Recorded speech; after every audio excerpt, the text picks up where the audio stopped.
Okay. Should be 5.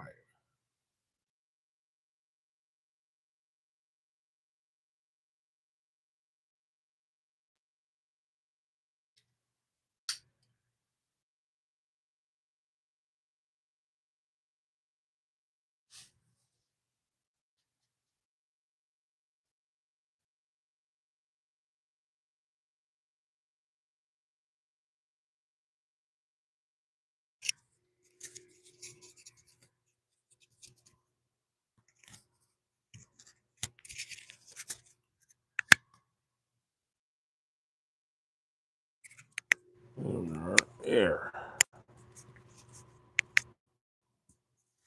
Okay. That should work. Well, good morning. Wait for some people to show up here this morning.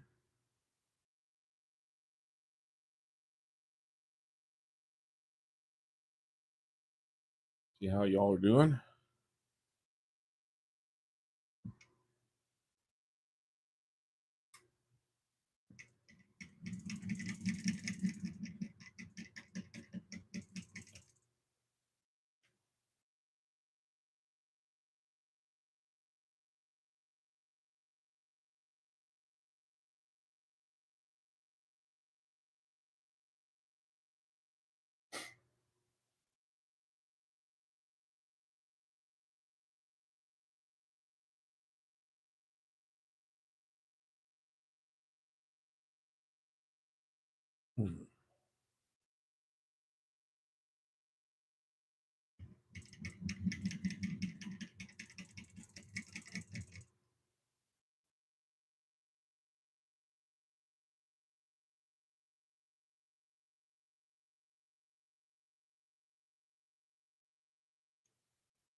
There we are.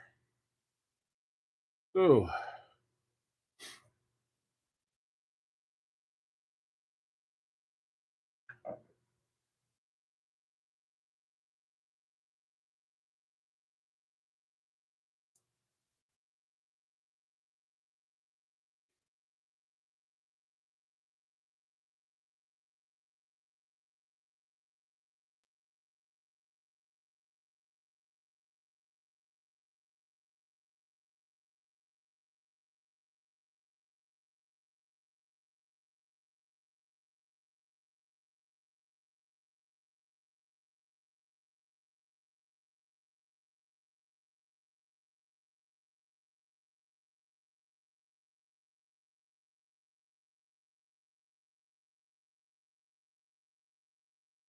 hopefully we get a few people in here.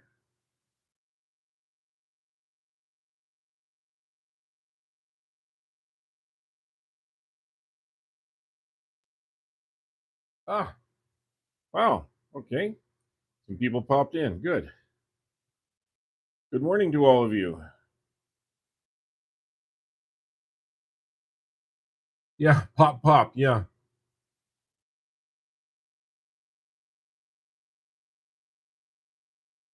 Frandy, I guess that's Frandy. Yeah. Hi. Good morning. It is amazing how people just kind of poof, all of a sudden they're there and they weren't there a minute ago. So, good morning, all of you. Hi, Caden. Can you guys hear me okay on the? Can you hear my microphone?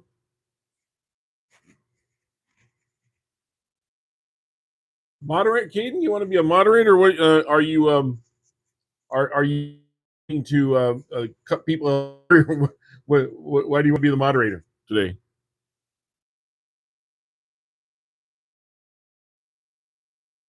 I guess my first question is, Caden, can you hear me?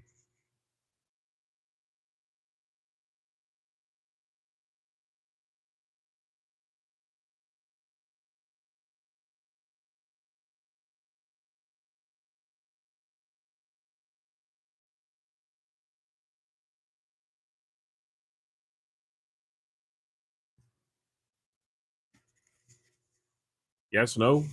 Not hearing anything yet. You guys, can you hear me? Or let me try this way.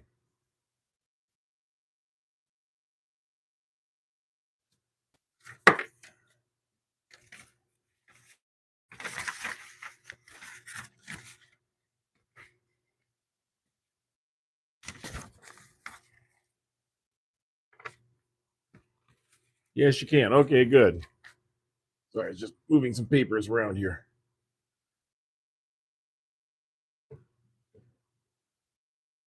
You want to make sure people are not being mean. Well, that's a good reason. Okay. Um, sure. I can put you in as a limited moderator here. Let me see here. Let me push the right buttons.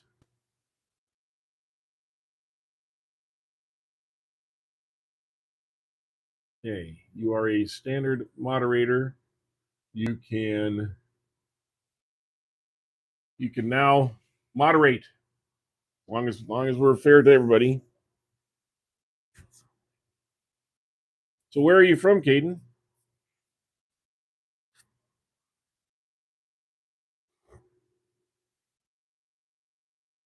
Are you from the states, or are you from overseas, or where are you at?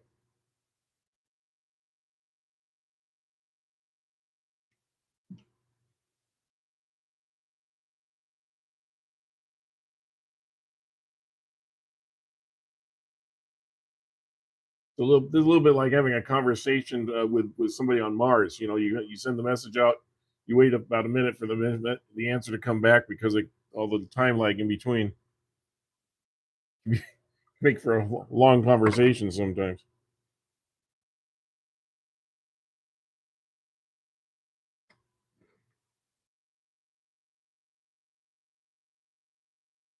Okay. Ah, me. Well, you are about as far away from me as you can be. I'm in California.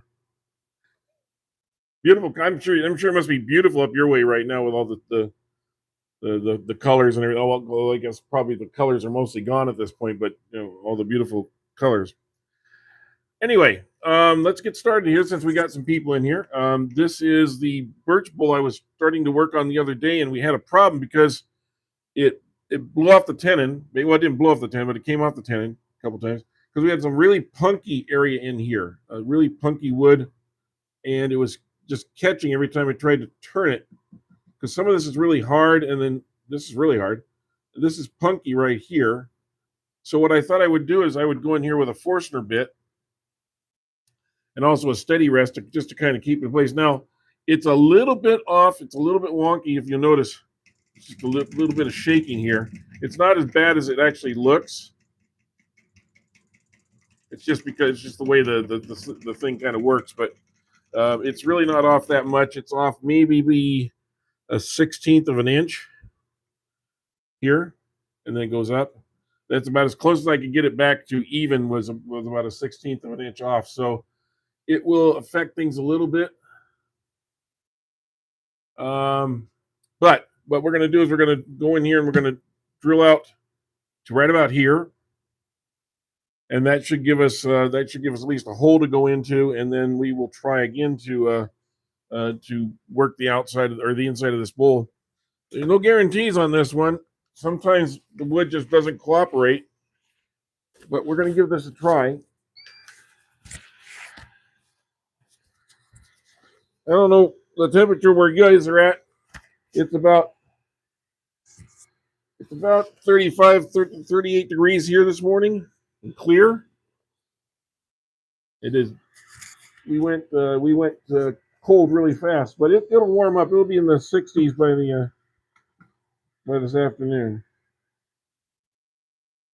And so at least we're not having snow like some places are. So good for that. And okay, so we're going to turn this up. We're not going to go real fast on speed. We're just going to crank this in very slowly.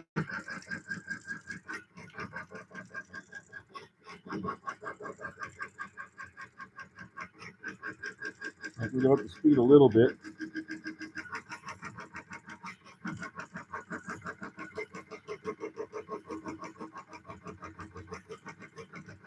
I said this is really hard wood. Oh, wow, you guys are getting snow, huh? Yeah, we're not in snow country down here. I used to live in the snow.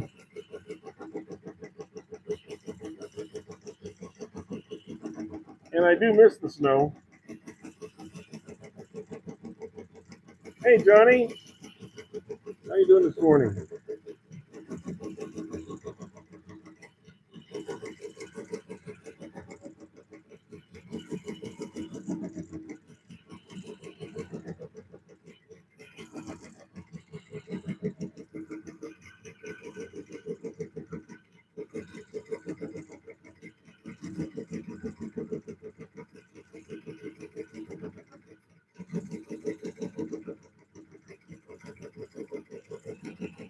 One thing I don't like about this lathe is the small handle back here. You really can't crank it. It's very difficult to crank like this. I like to have a bigger, with my big hands, I'd like to have a bigger handle on the back end here. So someday I may fix that. I fixed it on the other side over here.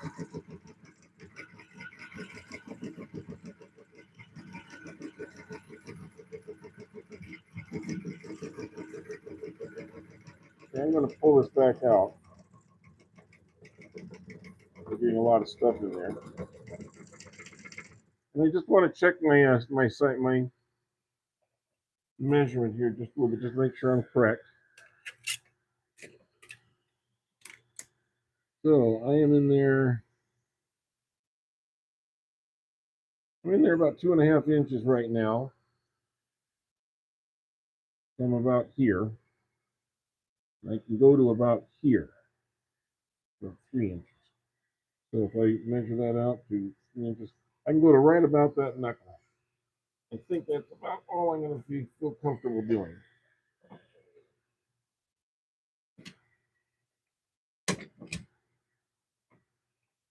So turn it back on.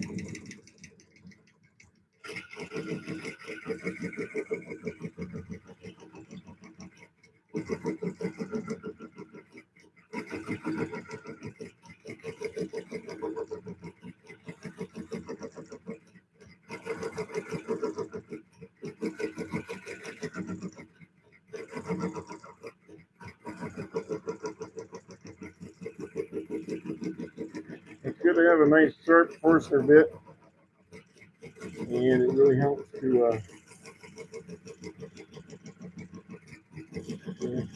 Hey, Ryan. Good morning.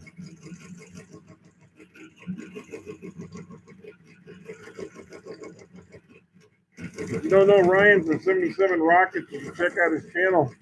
We're trying to get him up there to 50,000 subscribers. So please give Ryan a check into it. And Johnny's Lathe also. Check him out. In fact, you can check out all my friends there. I got them listed in the description area there. And you can check out all the guys. Jamie from Boondock Builds last night had a nice long live session where he was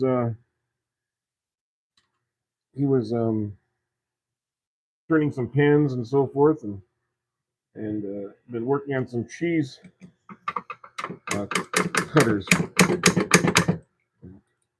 Listen up here, guys. There we go. I don't like to try and take this off at first because it's really, really hot. From the friction. So, well, this one's it's not as hot as some have been, but keep your hands off of it for a couple minutes. Let it just kind of cool down. Now, yeah, we're way in there. Good. Good. There's no hole in the bottom. That means that means I didn't go all the way through. Always want to check that. All right. So next we will put the banjo back on here and the tool rest. Now, Ryan, last night I ordered my flat tool rest. But I had to do it a little different way than yours. I have to get it for the 1 inch um, for the 1 inch post, and so I had to kind of work through a couple different things to get there. But I will have a flat one pretty soon.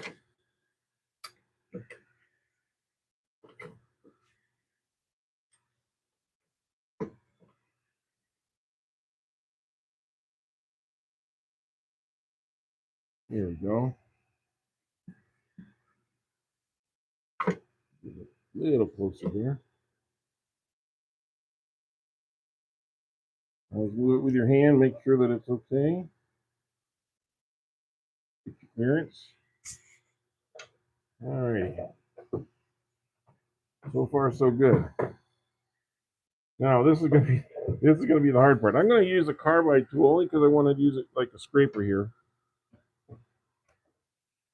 to see if I can actually get this going. So give me a little chance here to try it.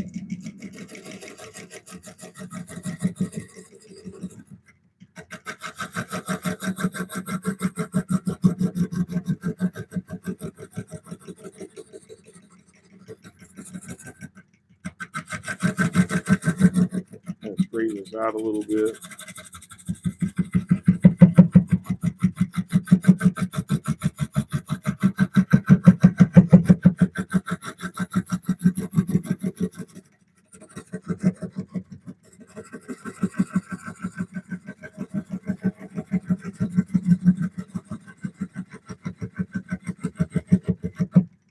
Well, it's really bouncy there.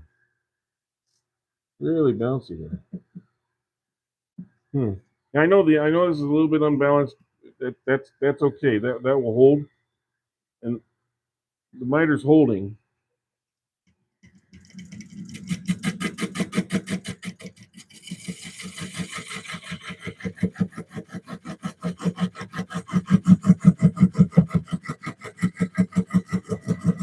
Trying to get that.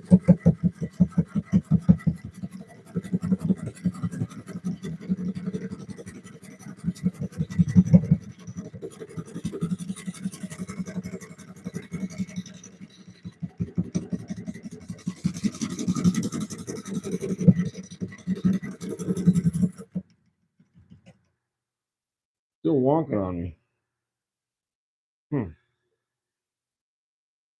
I don't know if a gouge would even work.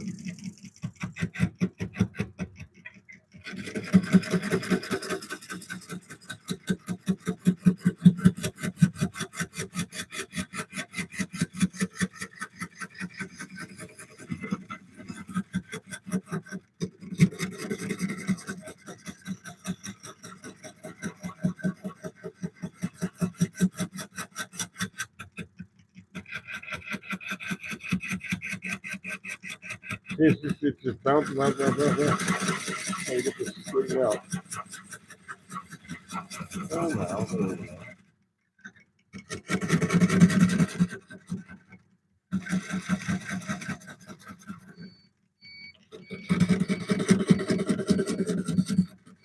There goes my helmet battery again.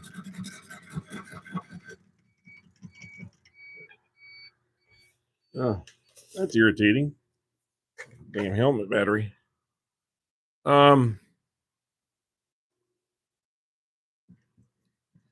Yeah, because I drilled this hole. This should be turning smooth, but it's not. Right there.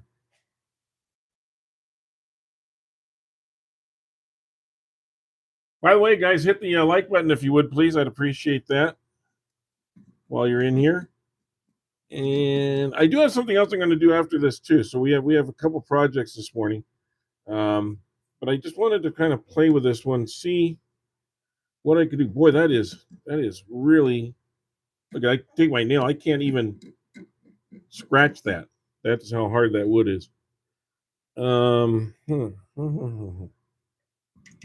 looking in there.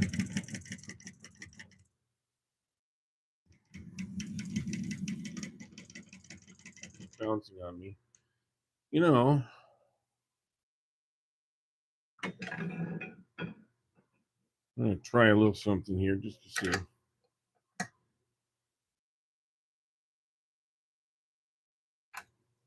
That is nice and tight. It's not going anywhere. I wonder.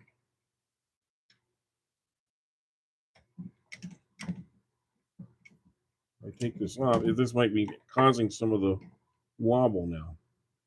So let me see. Come on, you can go. You can go.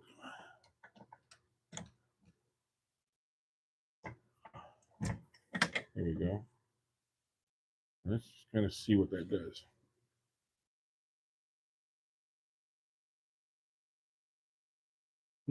I think I'm going to take this steady rest off and take my chances. Stupid as that may sound, and maybe round up the outside of that.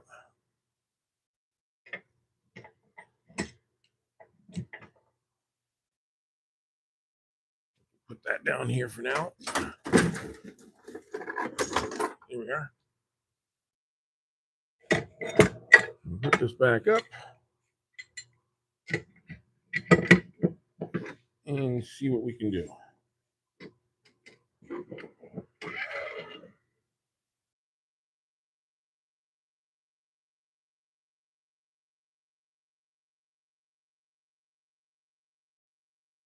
Because honestly, from the outside here, it's in pretty good shape. That might have been part of the problem there. Let me get this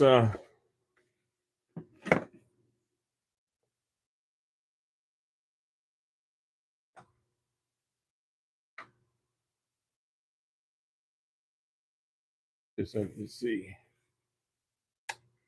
Yeah, I know the outside is out. Well, it actually wasn't out of round. What it is, it's the fitting in the after it came off the that mitered tenon, it is a little out of round because I couldn't quite get it to go back in nice and straight again.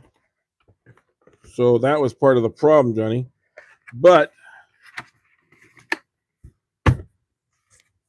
you can have an off-fitted outside and a properly rounded inside, just like when you do offsets. The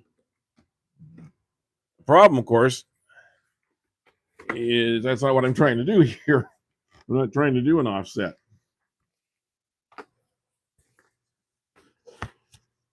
Oops. Whoa. Lost my battery.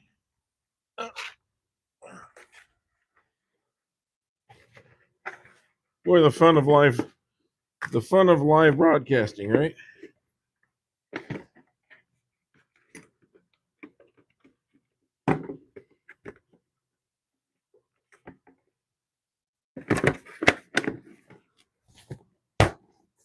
There we go. Helmet back on.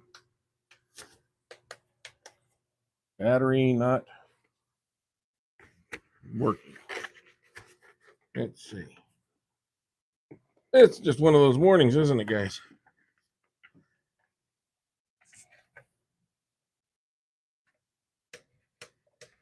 Oh.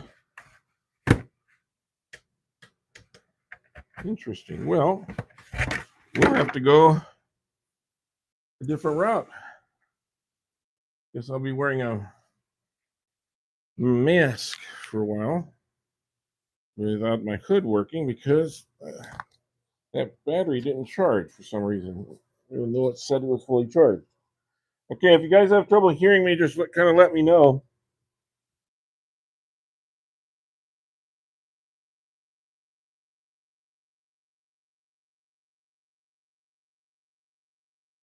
Hi, Rockets Mom.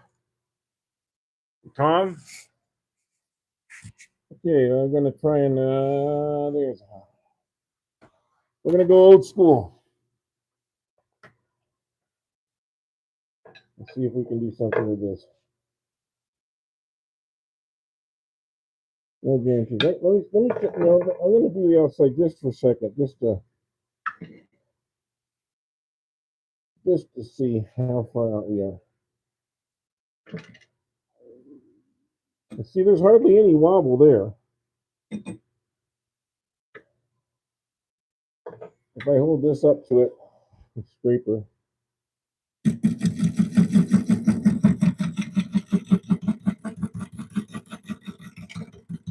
It's very, very, very little.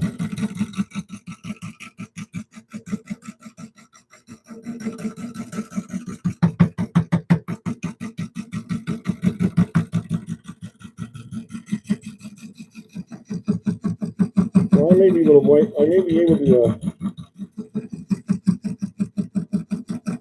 straighten that out just a little bit.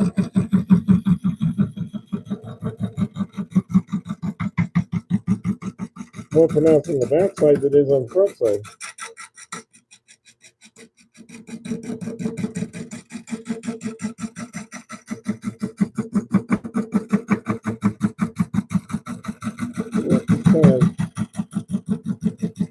A little bit through that.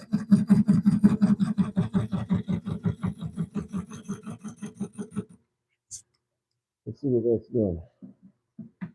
It's scraping all the way around, so it's really not too far out, even when I bring it up on speed.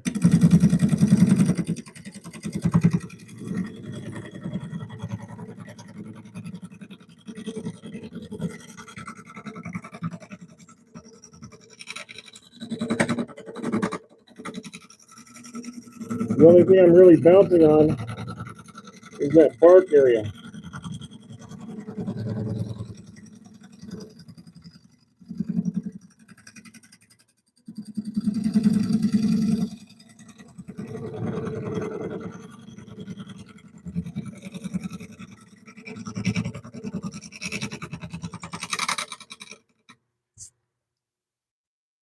I'd say we're pretty much in the round there. I can go back and send that off later.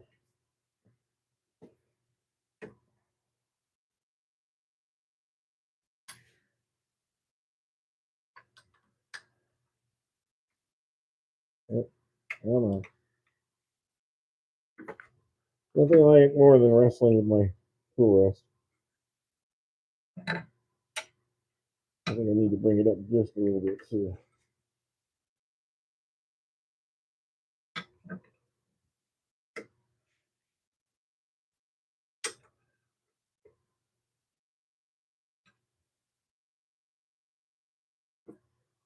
Yeah, it's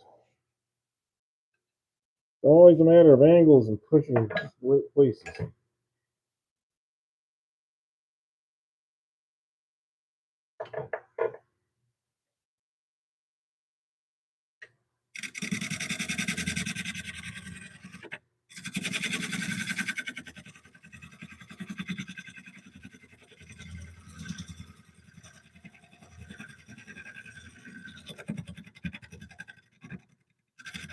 There's that punky part again. It's always right in there.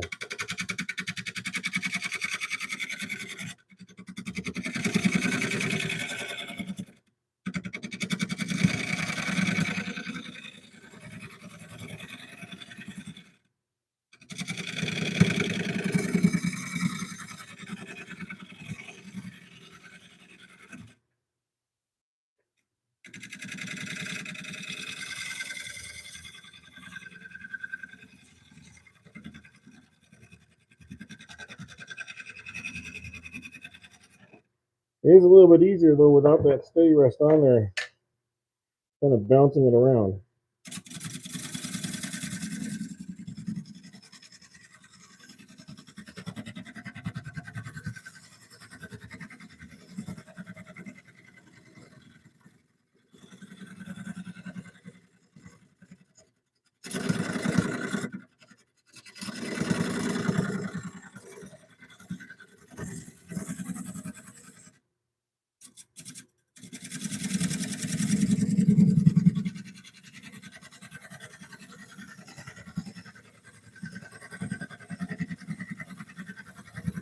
Yeah. Now it's starting to make some progress at least.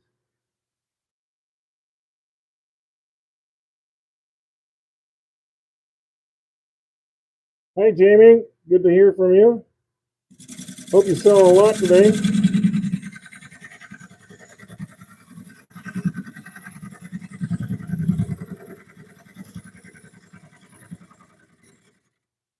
Jamie from Boondock Builds there, he had a live on last night where he was making some pins, and I think he's trying to sell those cheese cutters today. Hopefully those go well for it. Be interested to see how they go.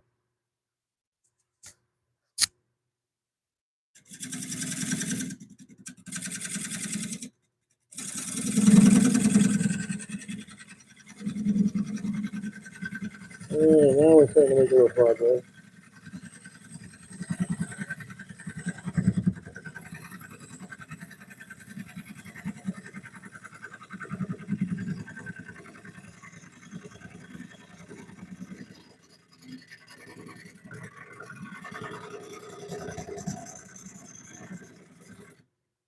All right.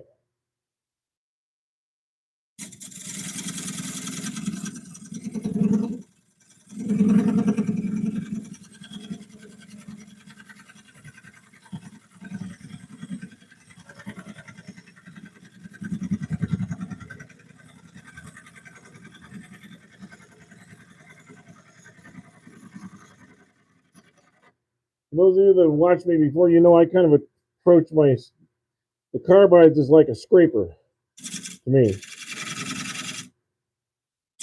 And I feel like you could do an entire bowl. You can do just about an entire bowl with a scraper. A scraper like this. You can do almost an entire bowl with a scraper. Maybe a skew. You don't necessarily need a gouge. The gouges have their place. Carbides have their place, but really a carbide is nothing more than a scraper. If you look at that edge, that's basically what it is.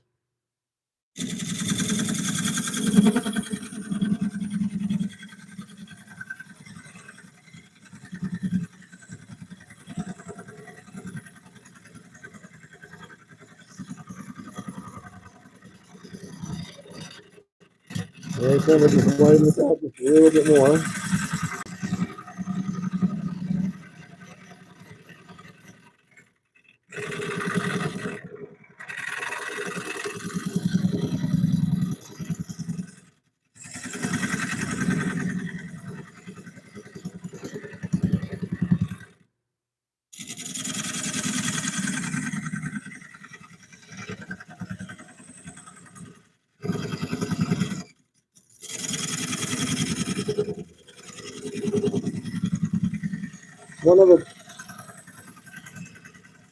One of the downsides of trying to go to drilling this first and then coming in is that you tend to ride this in at a slope in instead of going down the piece. So that can make a little problem. So you got to be really careful as you go along here to make sure you're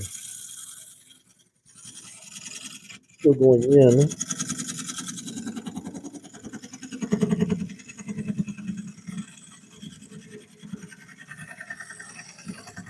And then around.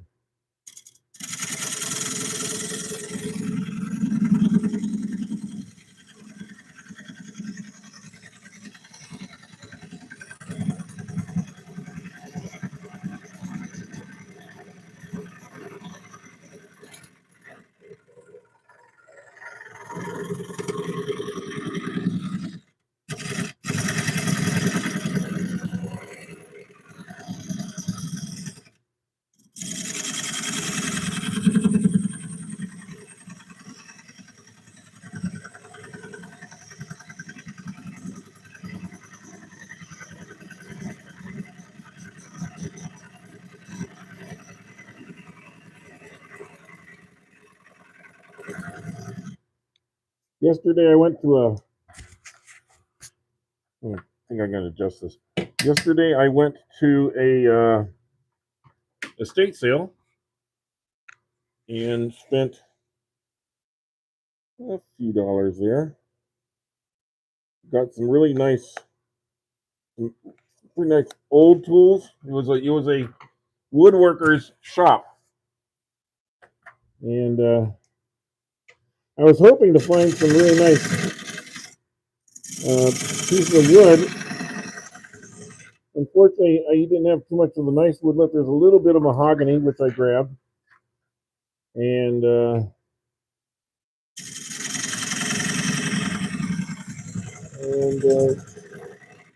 he had some nice old chisels. I grabbed some of them, and a planer, and a few other things. But I really like going out to estate sales. You can find some interesting items at a really reasonable price.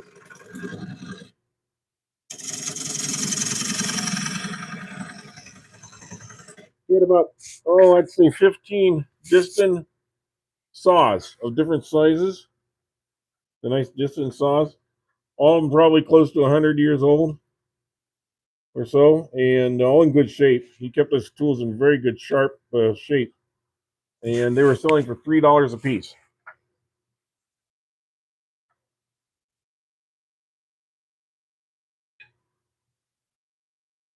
Hi, Pascal. Good to see you.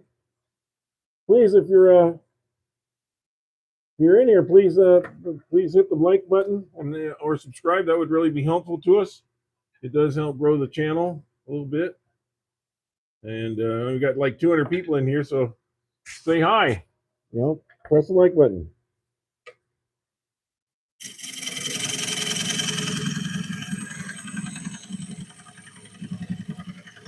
There we go.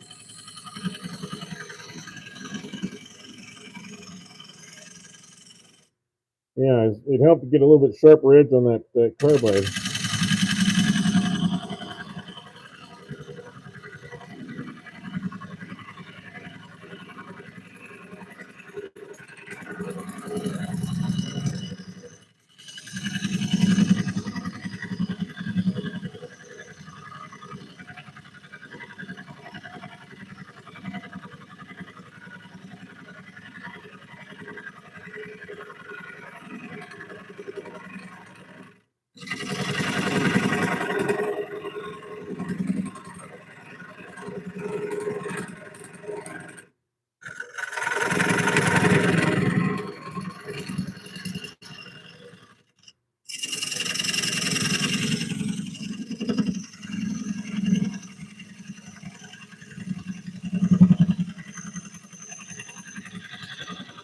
Feels like we're hogging out a lot of wood here.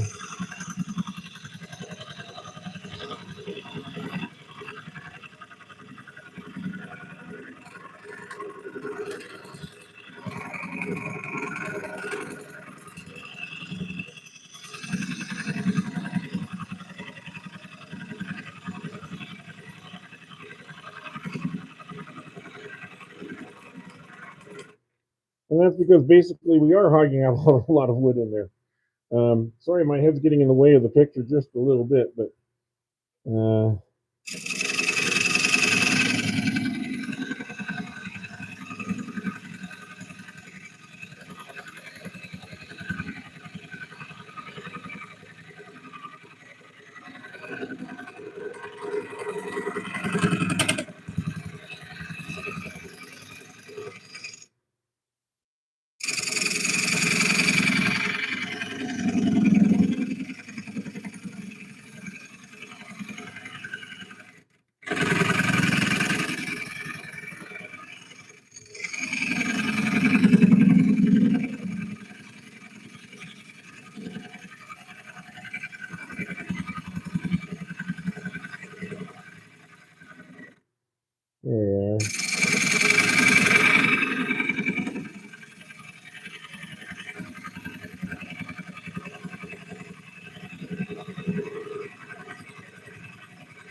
Stop that for a second. Let's just take a peek and see what we got here.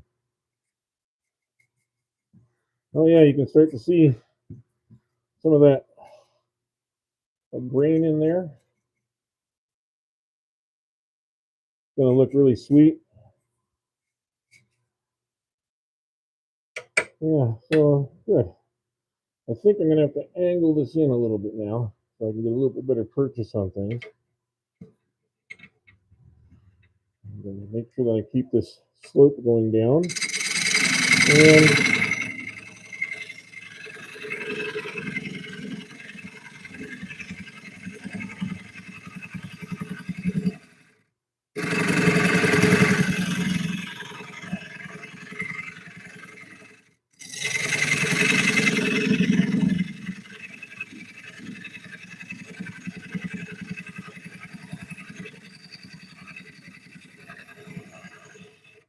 See if I can get a little bit better angle for you here. Bear with me with the camera. I'm going to try and scoop this over.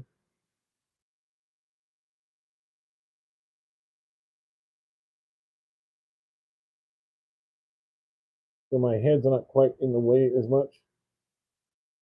Ah, sorry.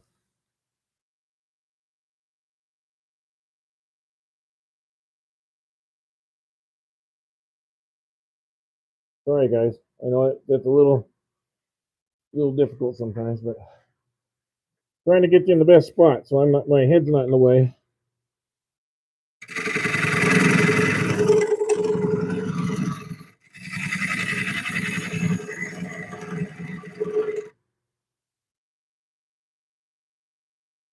So Jamie said that you've sold a few cheese slicers so far. I have a few pins, but others have knick-knack pins, and they're only selling about $2 for about $2. Yeah, that's the problem that I have. I when I make pins that I think are really nice, and you want to sell them for 20 or 30 bucks or 40 bucks or more, and you end up having to sell them for 10 bucks just because they're just sitting there not moving. A lot of craft sales are like that, and people get really tight when it comes to pins. Pins are, in my view, in most cases, pins are sort of a small gift kind of item, and so anywhere from 10 to 20 bucks seems to be the sweet spot price wise. And the problem is with the kits costing you a few dollars and the pin blank costing you more, it starts to add up. That's why I try to source most of my pin blanks, the wood, from stock that I have on hand instead of purchasing wood. That cuts down the cost a little bit, but yeah, it's hard to make a decent profit off of pins at some craft fairs.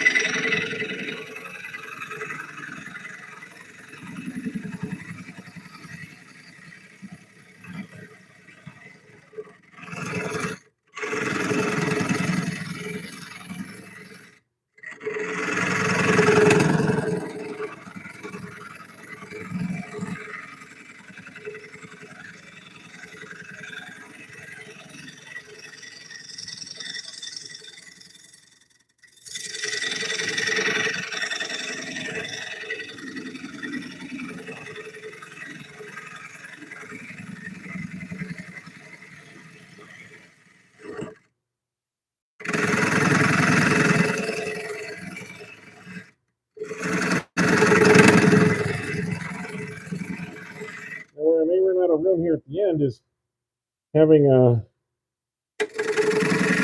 reach.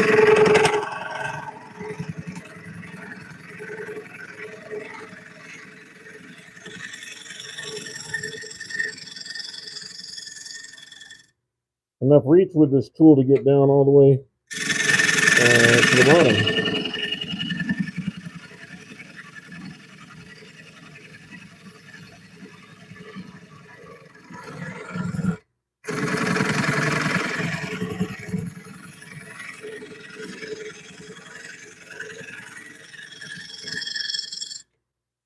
I do have to start sighting a couple things. I know that I've got a little bit thinner area right here where this indention is in the wood. So I got to be careful that I don't go too deep, or too thin, I should say. That's probably about right. I'm about a little over a quarter of an inch or so.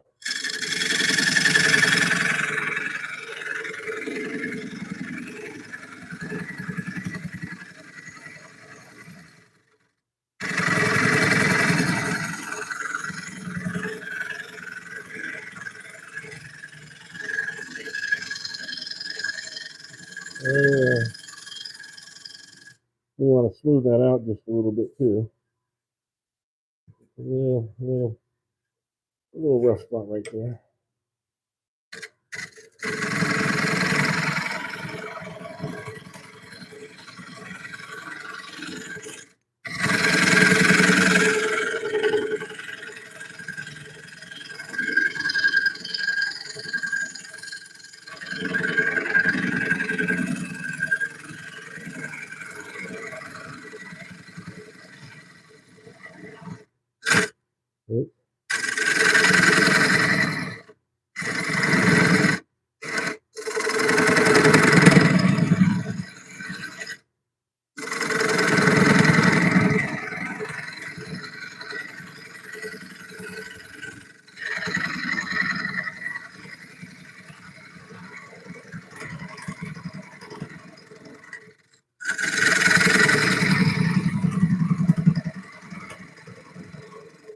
This is where how you approach the bottom of the bowl comes into some importance.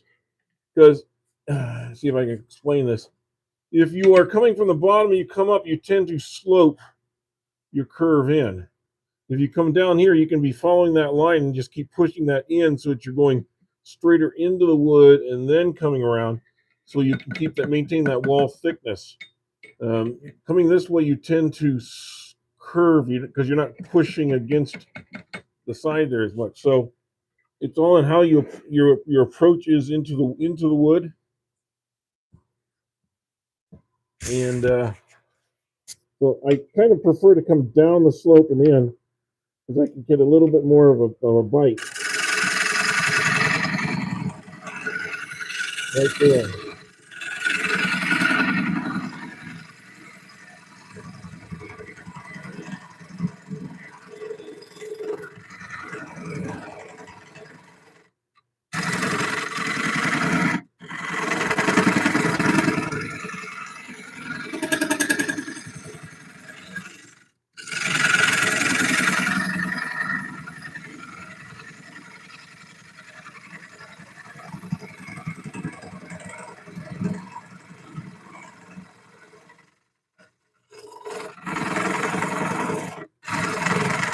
Please hit that like button and subscribe if you can, or if you haven't already.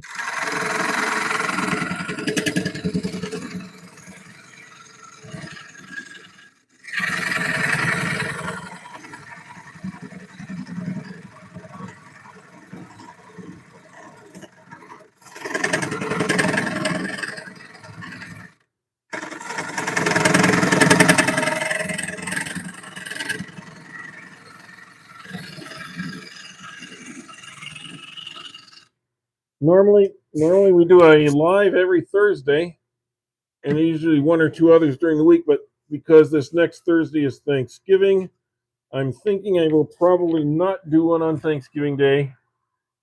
There's just so much other stuff going on. There's the parades. There's family and dinner and things, and I don't want to distract from all of that. So we'll probably not do one next Thursday, just so you know. Okay, we're right down there at the bottom now.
Let's see how clean that is in the bottom there. That's pretty good. Little ridge there, just a little ridge I want to take off.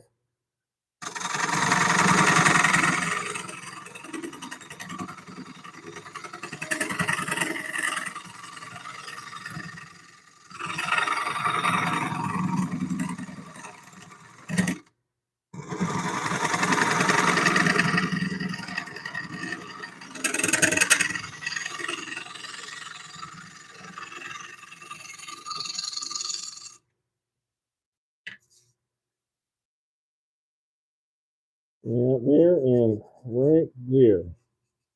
Just a little bit right in there.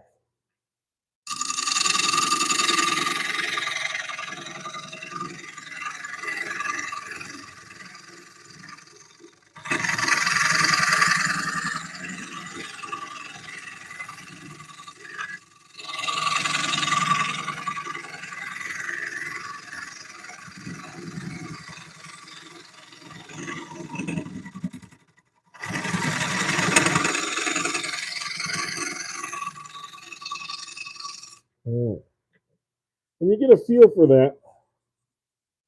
You get a feel for that. That's nice. That's good. Okay. I think we're where we want to be on this. So please hit that like button if you can. And by the way, for those of you that are staying hanging on here, this is what we're doing next. This is called silver leaf maple, and I had to do some crazy stuff to this to get this going. This was originally turned in 1984, and it is a little bit out of round, as it would be. And so I was trying to true this up a little bit, but the only way that I could attach anything was to do a glue on. And to get this in the right spot, it's probably not the best hold I've ever had on a piece. We're going to be doing this with just a glue on a flat bottom. But this is really interesting wood, but it was, as you can see, it was turned pretty thick. I mean, it's like this thick. So I think we can turn it much better. We can round it out again. And so I bought this for $8 at that estate sale I was talking about. And I think that we can kind of bring it back to life a little bit if we just give it a little tender loving care here. So that's what I'm going to be doing next. Well, so, hey Michael, good to see you, Mike. What's up, Angel, and everybody? So great. Well, welcome all in, and let's get this cleaned up a little bit. I've been having a terrible time with dust in my throat the last couple days.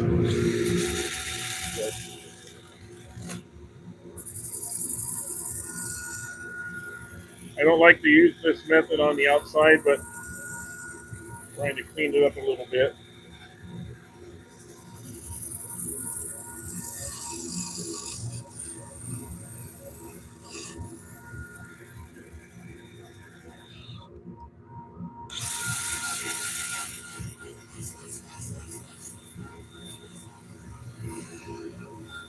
And as I said the other day when I was doing this, you really have to worry about the end grain on this piece.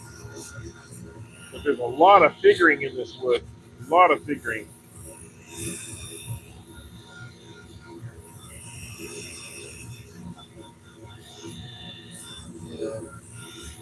I noticed things were pretty quiet last night as far as the lives go. There weren't too many going on. I know it's the holidays. A lot of people are getting things going with family, and if you haven't gotten your turkey yet and you're getting a frozen one, you better get it today so you can get it thawed if you're celebrating Thanksgiving. I know not everybody does. People here in the United States do.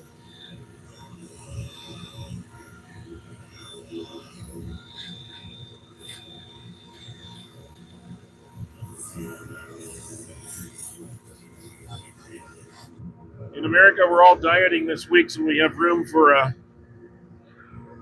all the food on Thanksgiving Day.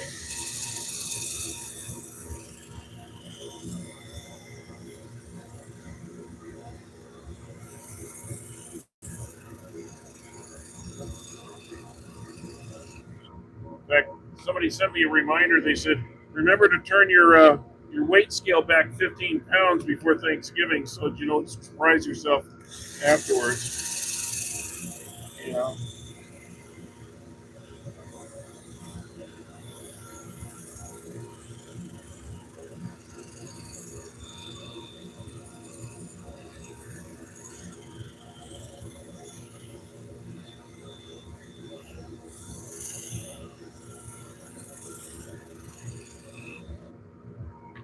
How about the rest of you? Is there a day of the year, is there a holiday that you guys just go ahead and to heck with the diet? You're going to eat whatever you want. Sometimes that's Christmas for some people, or New Year's Day, or Super Bowl Sunday. Could be a lot of Boxing Day. Could be a lot of different reasons.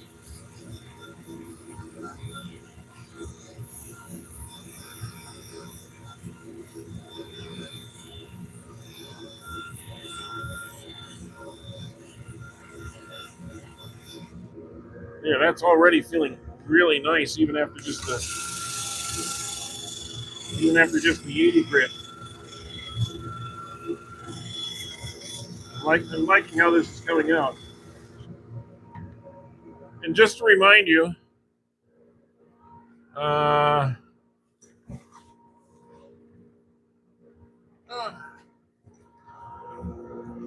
this is the cousin. This is what it looked like before we started turning. So you don't know what's inside a piece until you get into it. I've actually used this pieces of this wood to make pens because they really do look nice as pens too.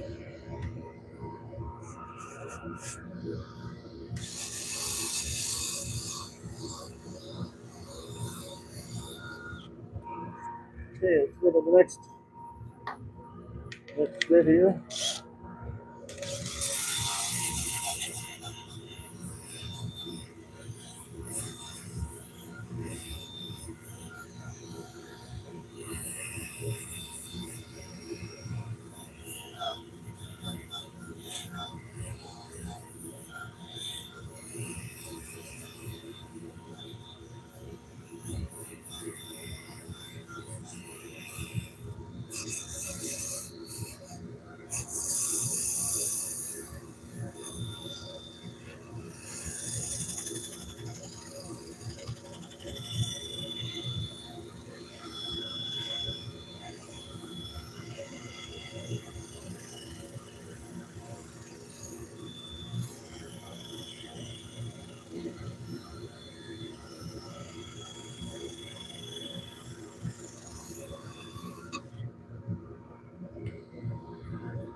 Yeah, that's nice. Okay, we'll go up to the next grit. This will be the last one. Okay.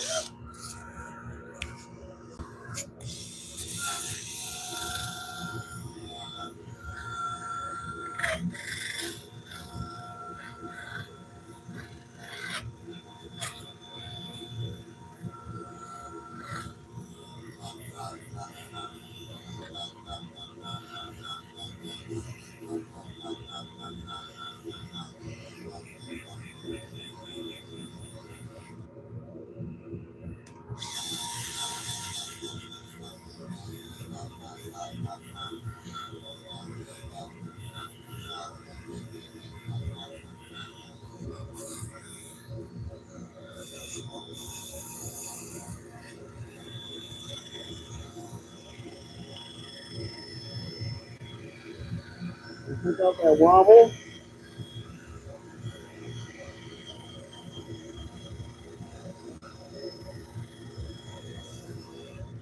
I'm also going to run this in reverse.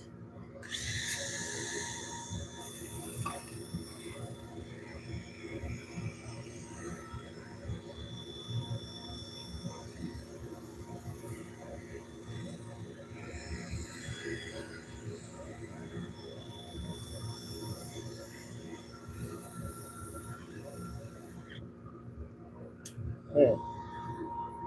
Oh yeah, that's nice. Okay. That's really nice. So let's I'm gonna vacuum that out just a little bit just because there's a lot of fine dust on it.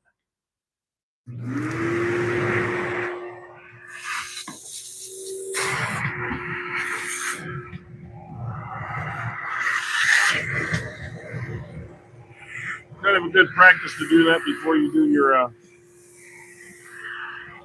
finish.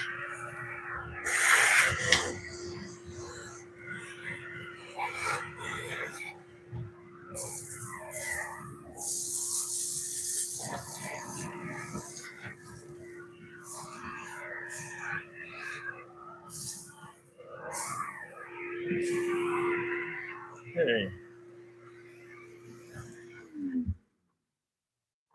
Got that cleaned out. Oh yeah, I'm real happy with that. Now, let's Again, I'm trying to mock off some stuff. Let's get a little finish on there, and we're going to do two finish. I'm going to do a tried and true on here. Do something different today.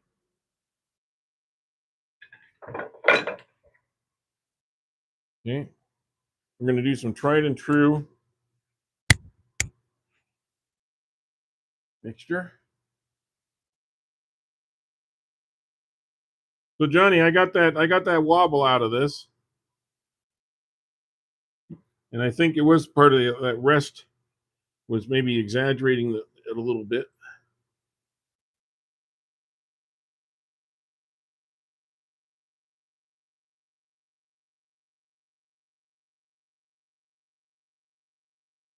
It kind of absorbed a little bit more than that than I expected it to, but it's okay.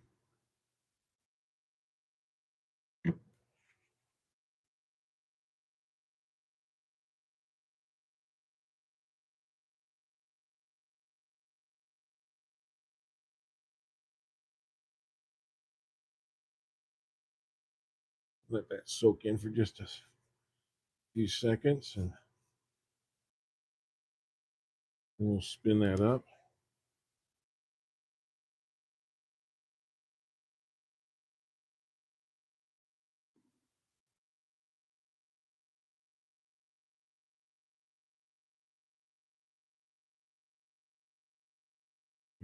Clean part of the towel. And do that. Let me spin it up a little bit more.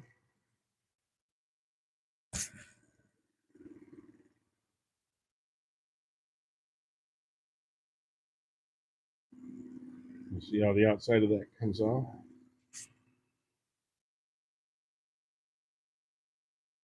Yeah, that's looking real pretty. We'll go to the inside here.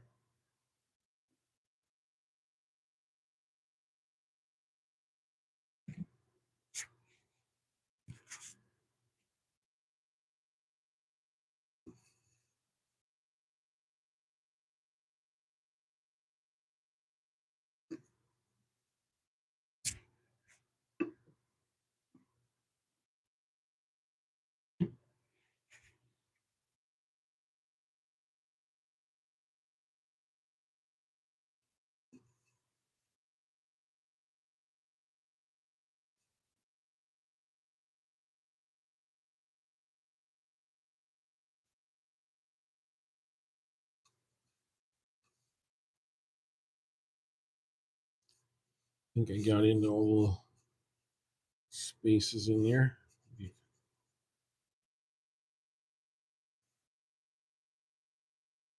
Let's see.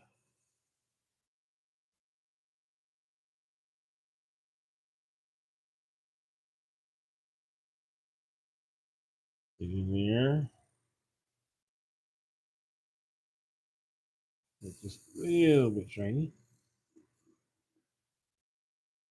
Okay, now use parts. Doesn't have the finish on it.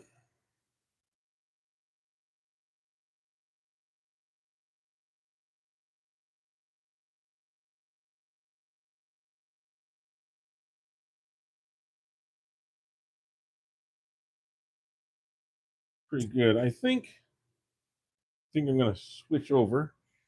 Use a little feed and wax on this. The idea is not to get a high gloss on this. It's just to get a nice little absorption and feed into this wood, because it is pretty dry wood, I think.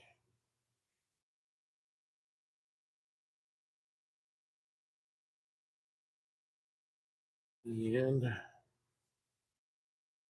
gonna work that in all around. Could have used a friction finish. Could use a beeswax. Could use a lot of different things on here. Um, this is basically a beeswax and orange mixture. Feed wax you can get just about any hardware store, just about. It's a really nice finish. And you can, one of the things I like to do before I go to a show, and Johnny, you may appreciate this too, But one of the things I do before I go to a show is I will sometimes put a little bit of feed and wax on my bowls just to kind of brighten them up a little bit if they've been sitting for a little bit of time. It just kind of makes everything pop just a little bit, makes it look a little bit shinier. There we go. That's looking good. Put some in here. I think we're not going to have to worry about this one warping or anything like that in the long term because it was a pretty dry piece, and even though it has the core on both sides here. Plus, there was actually another branch that was coming in, if I remember right, on this one. So it actually had 3 branches to it coming in. Here's one right here.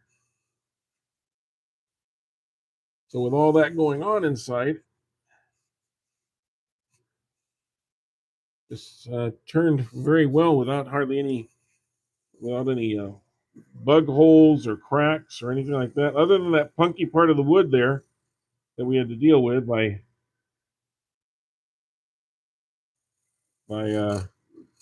drilling it out basically with the Forstner bit. Other than that, this was a pretty cooperative piece of wood. Like I said before, don't be afraid if your bowl comes off of its if it's a tenon. If you made a good tenon, and somebody was giving me a little grief about that the other day, they said, "Well, you need to make your tenon better." I go, "No, it's not the tenon. The tenon was fine. It did not get damaged in the process. It was just circumstances with the wood and the tool I was using." I went back and rethought that, and I think I came out ahead on this one. I think so. Let's take this off and take a look at it, and you can tell me what you think. Okay?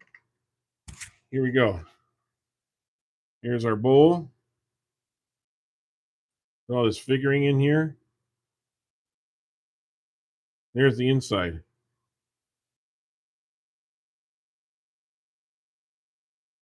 What do you think? I think that came out pretty good. It's very light. It's got a nice relatively thin edge to it. Right here, it's really thin. I came really close to the bark edge right here. Yeah, it feels good to the hands. I think this will do really well. So, again, you tell me what you think. Oh, Soldier, your lathe comes to a date for your birthday. Well, happy birthday early, I guess. I'm not sure. Hey, thanks, two dudes. Yeah, this was just a piece of birch that it's some limbs that I had to cut off of a friend's tree. So, you never know where you're going to find something. So that's this one for today. I'm going to set that aside. We're going to go to this one. I want to get right onto it.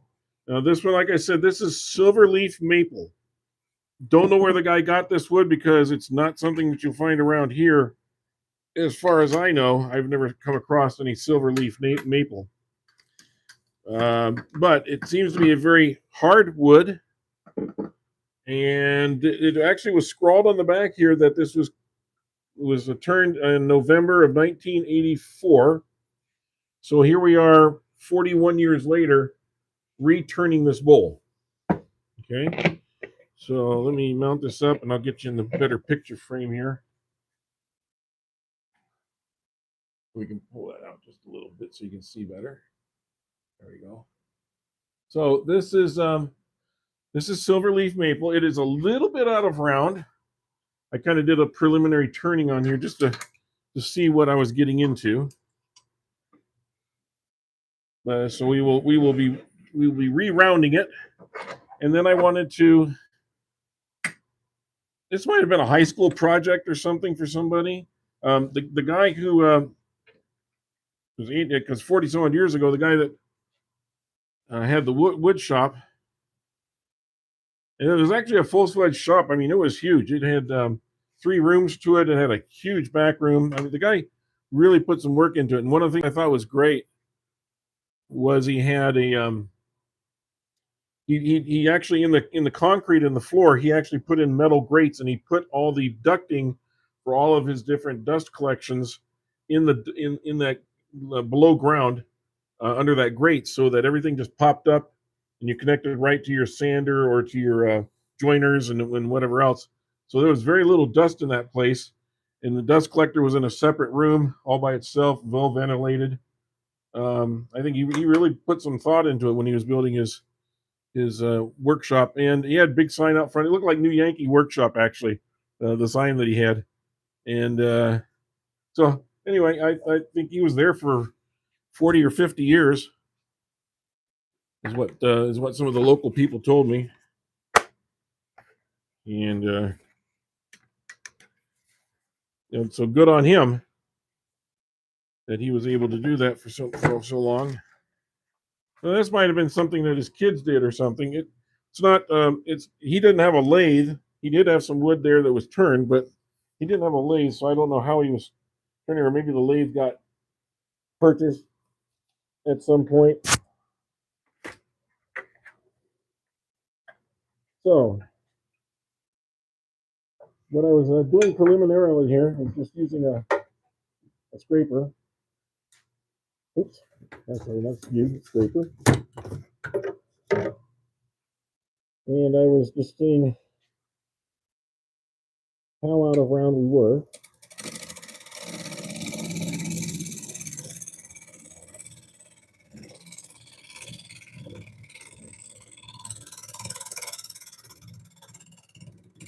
So I want to keep this general shape.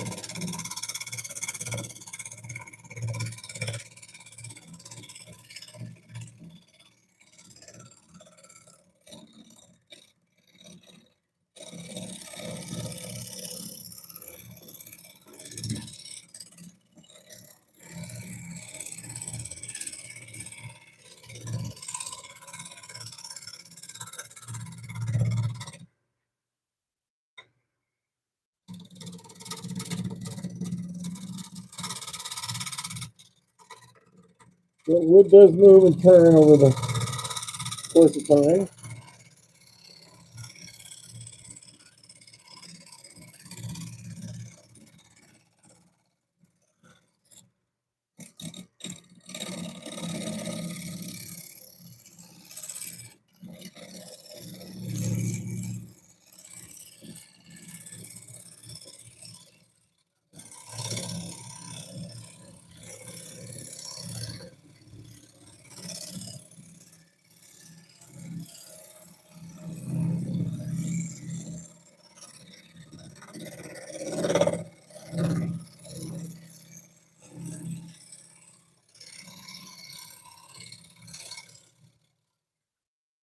Yeah, well, that's just really turning pretty. I think we're pretty close. I'll take the skew and just kind of set it up against this, see if there's any little pieces that are still popping up.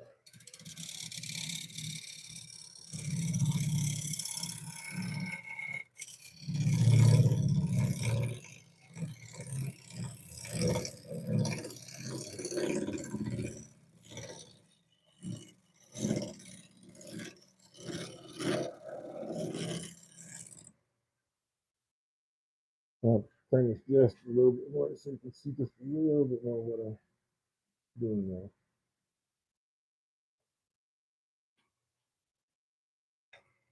there. I'm just riding this very lightly with the skew. I'm not even really holding it down. If you see that, kind of doing that just with my one hand. This is just kind of to keep it from bouncing at all. And I'm at a very light angle too. I'm not aggressively going after it or anything.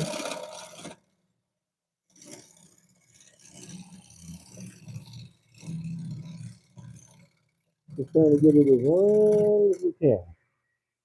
Okay. What we're going to do now is we'll sand that outside.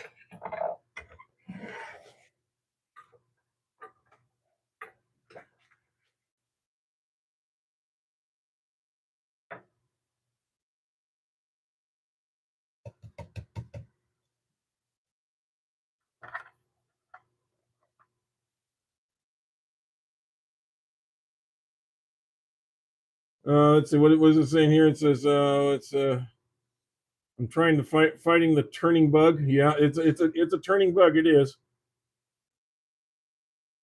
Spending the weekend with your in-laws is also fun, but turning's more fun. Um, and once you get into the lathe, yes, there's a lot of little expenses you can get into. Yes, it can kind of get pricey, but bowling can get pricey too. You start bowling, then you want to get the shoes, then you want to get the another ball, and then So I mean, no matter what you get into, it is going to affect you somewhat. It's going to cost you. So if you find something that you like doing, good, and you can acquire the tools slowly.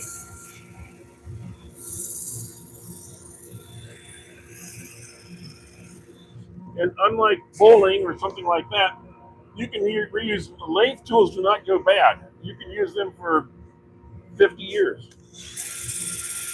They may eventually get too small. The gouge may get too small after you round it out a few times. But other than that,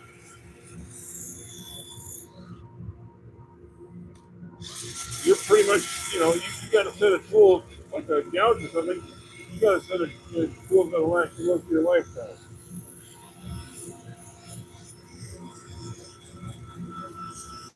And I got to be really careful here because there's a lot of end grain on this one.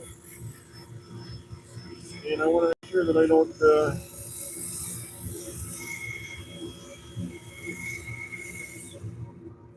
ah, man, I'm having a bad day with batteries. Excuse me. No, this one went down.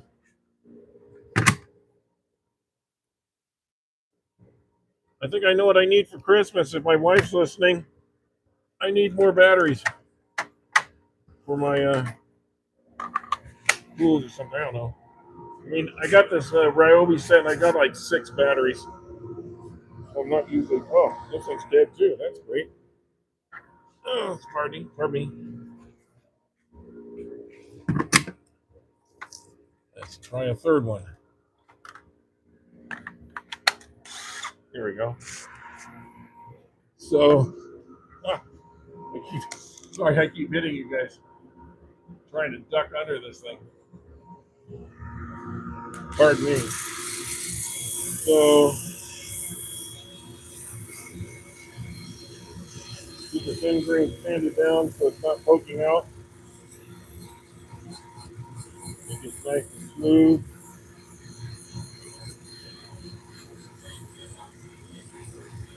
Right in here, it says so.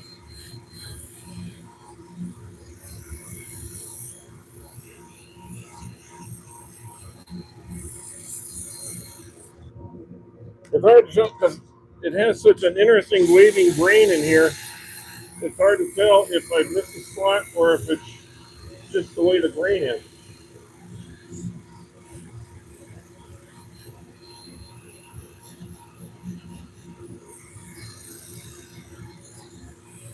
So I'm kind of trying to be judicious with my use here.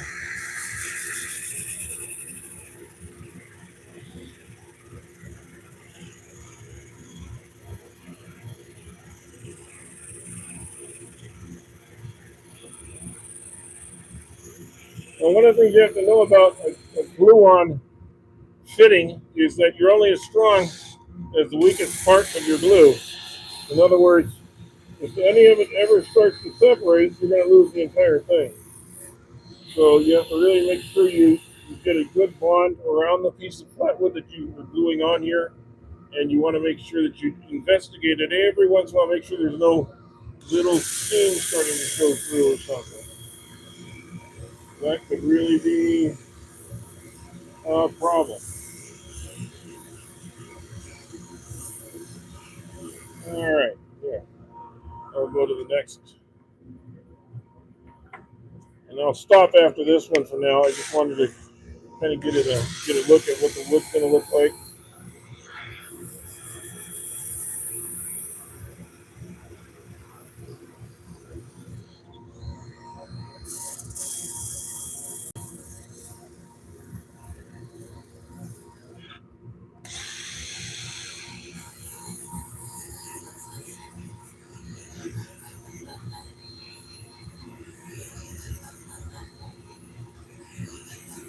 going to look pretty good.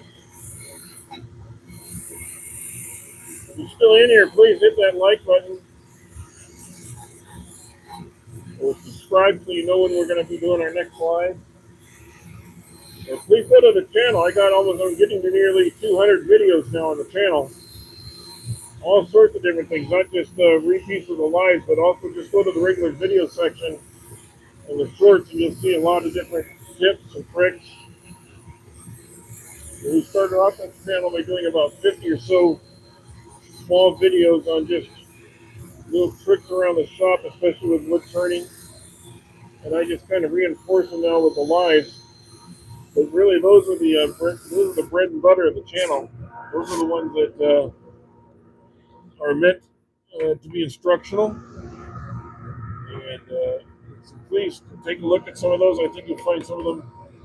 I would doubt that there's not at least one new tip that you didn't hear before. So, and I know some of the turners in here started off by looking at some of those tips. You want to move back east. Wow. Well,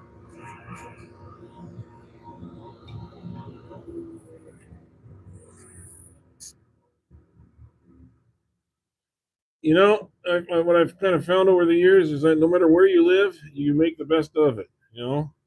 I'm stuck here in California in a sense, but by the same token, hey, I'm in California.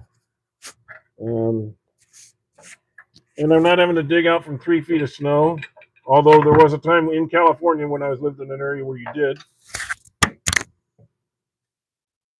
And every place has its good sides and its bad sides. I just want to see how this is turning on the inside.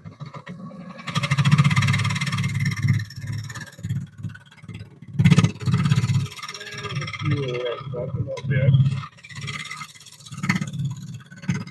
The issue is right in here.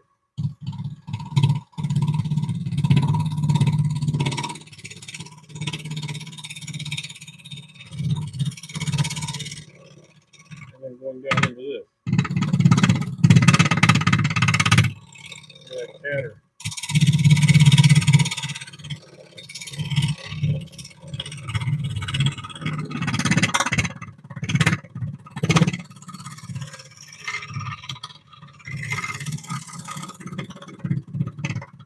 I think the tool for this, will be this one.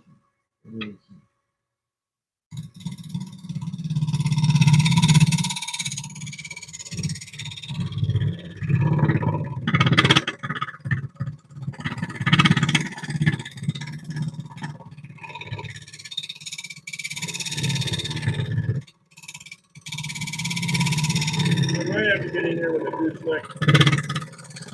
carbide. That's not my first choice.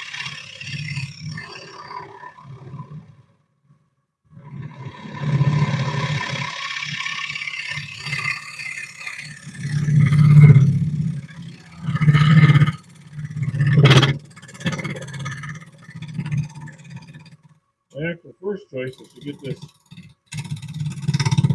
without chattering.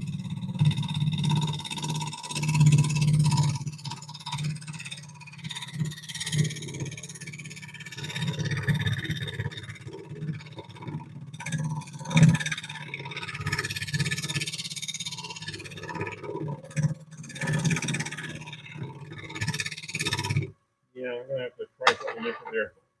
That's not gonna get in there quick enough to make it done. So let's just very lightly, because we don't want to overdo it with the carbide. Get back in there.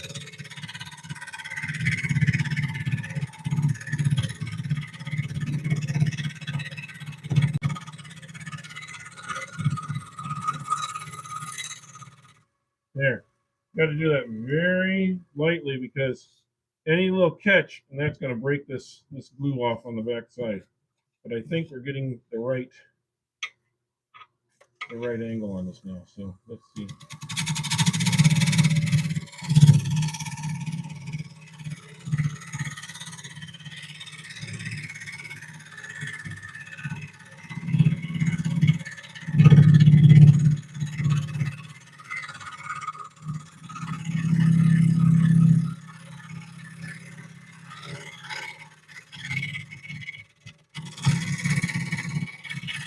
You want to undercut the lip.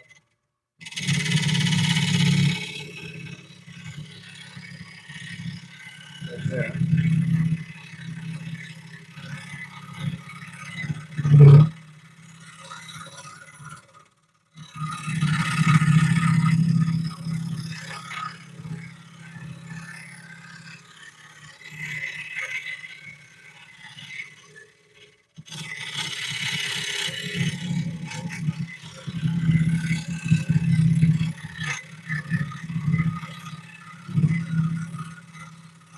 You see, when they start getting wider, that means I'm pressing a little bit harder, and I got to watch myself because I don't want to press too hard in there. Now, see, you can see where there's a gap in here. I got to come back up and kind of get that squared away.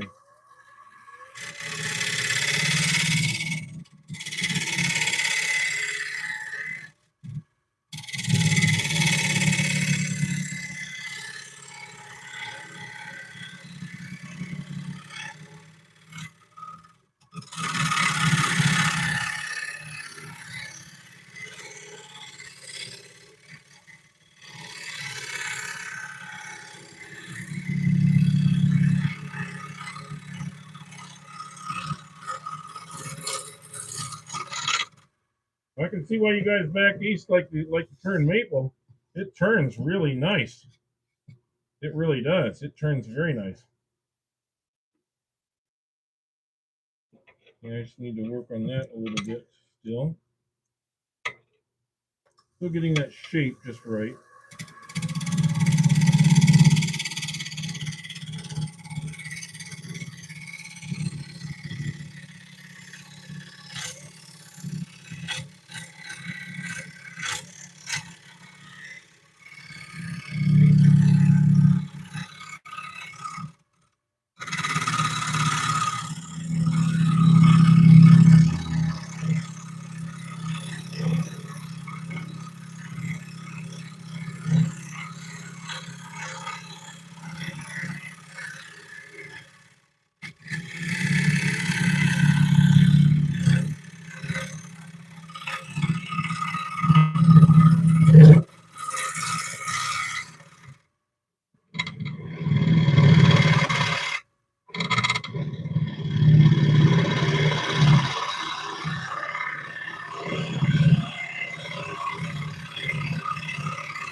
I'm not sure how deep I'm going to be able to go there. You kind of hear it, and I can go a little bit more there. This little edge right here is a little bit of issue.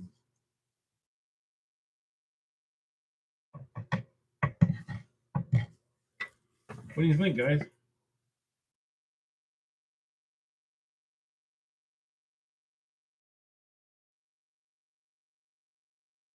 Hi, Pastor, and hi, MD. I see MD Sam. That's all I can see there. Hey, what do you think, Michael? I think I can go a little bit deeper here because it's. I like to get the more sides as even as I can. So.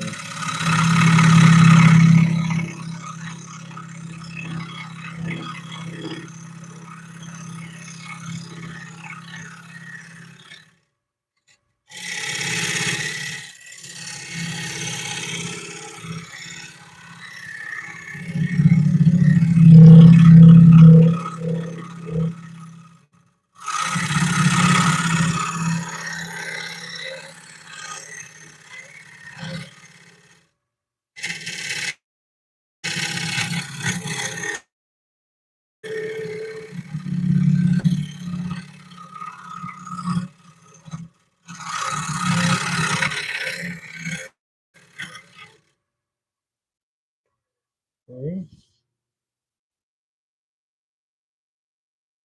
That's getting better. We're now probably about like this.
Yeah, that's getting much closer to what I wanted to see.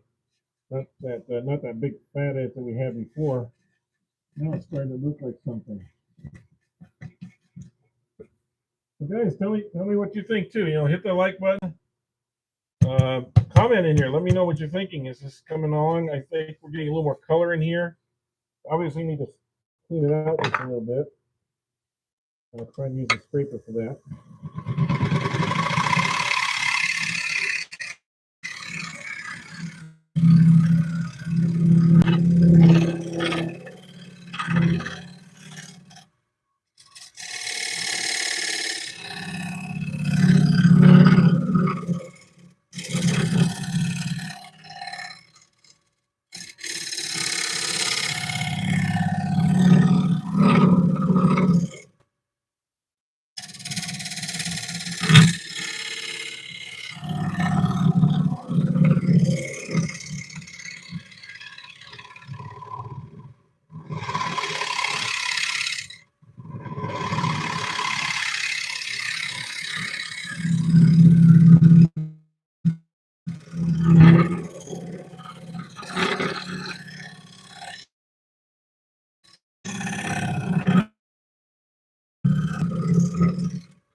Yeah, that did.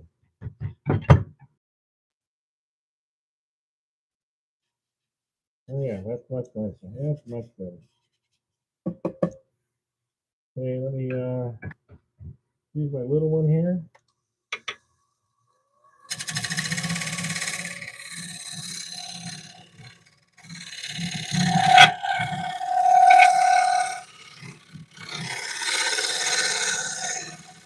I'll just cut right there.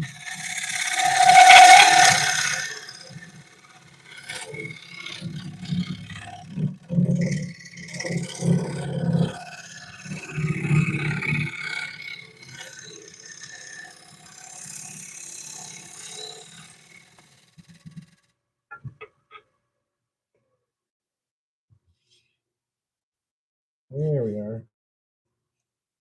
There we are. Now I just need a little bit out here.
Sometimes you have to know when to stop.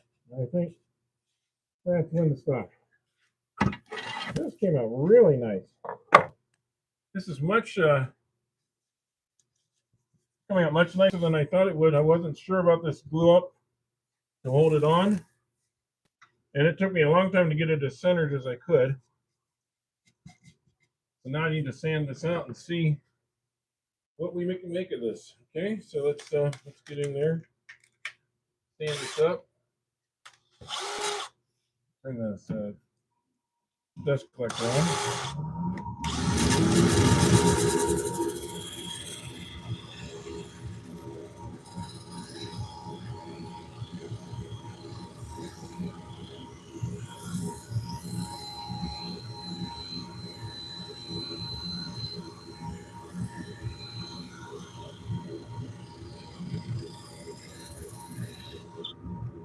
And I will say, this is where having this type of the wraparound or the leaves on the side of sandpaper really helps, because it does help you contour to the bowl a little bit more as you're going around.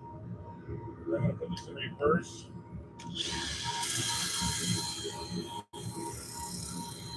Reverse, you got to kind of cut it from a different angle.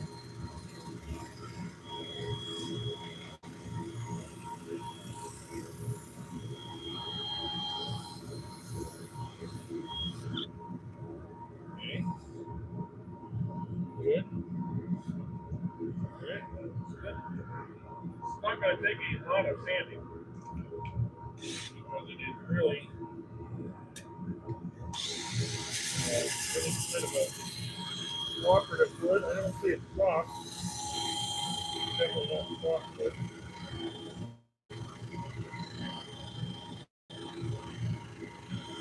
I can keep contouring that inside connection a little bit. There we go.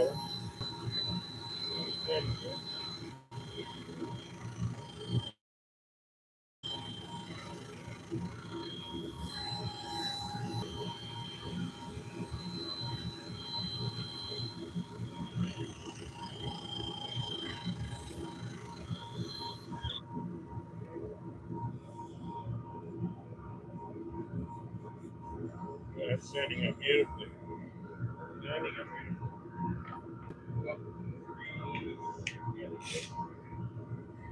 Just reverse.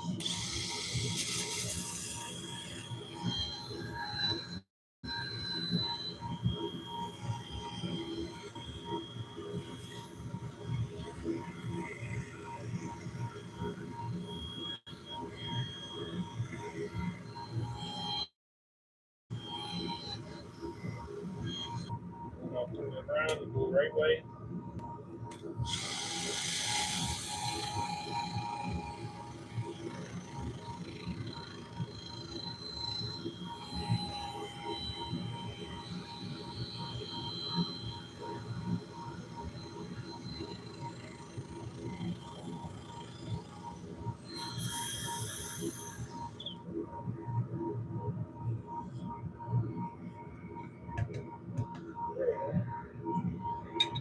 I'm going to put one more on this one because I think it'll really make this pop.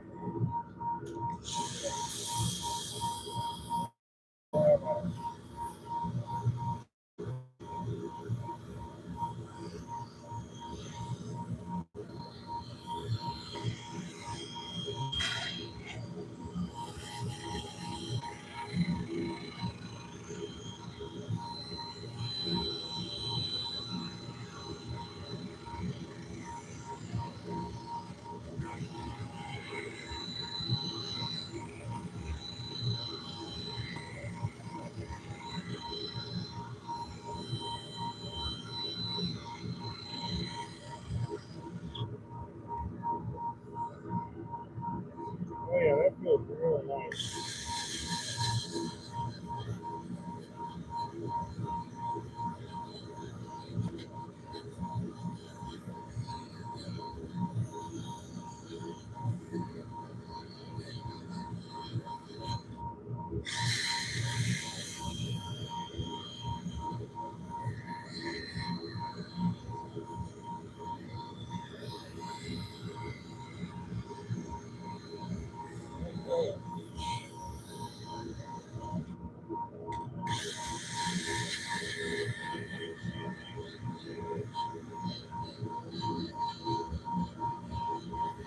Okay.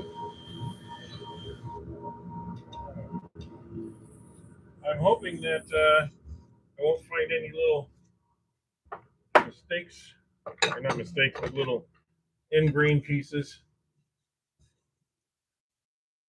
I'm gonna vacuum this out just to get rid of the fine dust on it.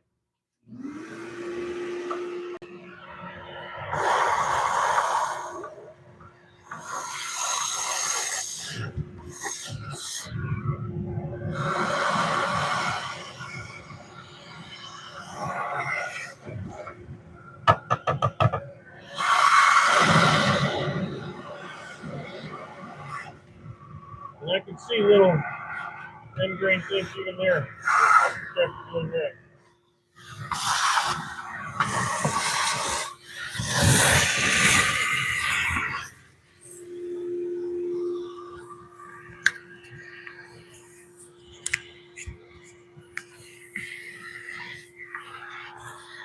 Sorry, I dropped my mic again in there.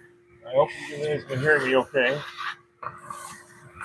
For some reason, this mic, even though it has a magnet on it, the magnet doesn't hold very well sometimes. And I knock it off in my energetic turning, I guess. I don't know. So, as I was saying, though, I see a little bit of right there.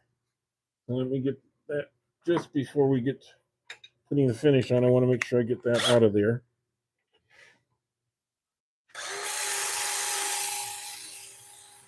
What happens is the fine dust will get in there in those little end grain pieces, and you won't see them because the sawdust is filling it in. And when you suck that out of there, yeah, see, there's a like right here. There's some sort of little like bug trail. That's okay. I can leave that. I just don't want to leave the end grain popping out there because that looks unfinished to me. It looks like you didn't do a good job of finishing your bowl.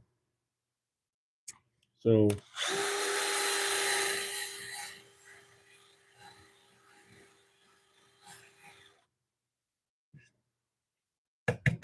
same thing here. A little bit of end grain.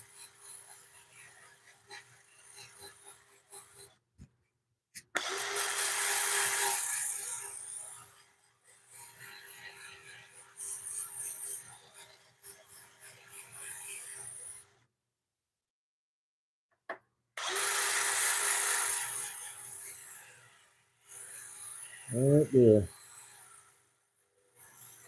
And right here.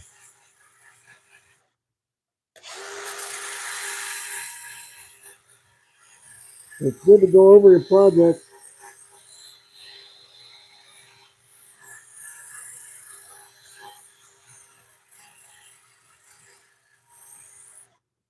before you put a finish on. Sometimes you'll see those little pieces. Let me vacuum that out real quick. And we'll go to putting the finish on this.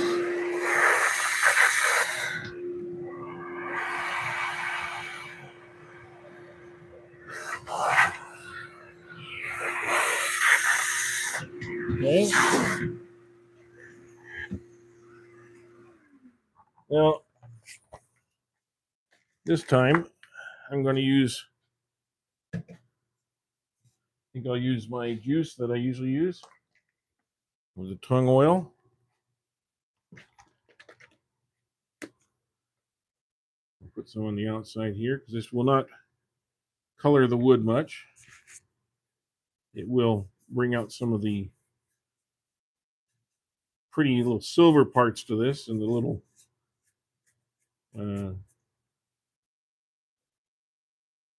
you call it the changes in grain, I guess you might call it.